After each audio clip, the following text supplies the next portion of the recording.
একদিন আমরা সবাই দুনিয়া ছেড়ে চলে যাব। হয়তো কোনো গভীর রাতে ঘুমের ঘোরে নিথর হয়ে যাব।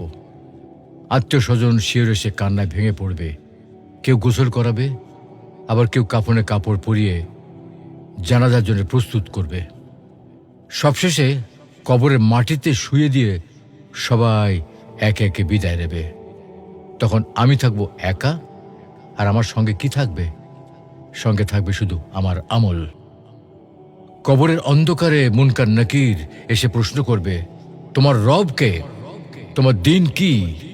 তোমার রসূল কে ছিলেন? এই প্রশ্নের উত্তর দিতে পারবো আমরা? আমরা দুনিয়ার মোহে এতটাই বিভোর যে মৃত্যুর কথা ভুলে গেছি, অথচ জীবন ক্ষণস্থায়ী। আজই সময়ে প্রস্তুতি নেওয়ার, নিয়মিত সালাত আদায়, আল্লাহকে স্মরণ এবং পাপ থেকে দূরে থাকা, আর এগুলি হচ্ছে আমাদের কবরের সঙ্গী। তো আসুন দুনিয়ার মোহ ছেড়ে আল্লাহর পথে ফিরে যাই। মৃত্যু সেই একাকী রাত আমাদের জন্য শান্তির রাত হোক।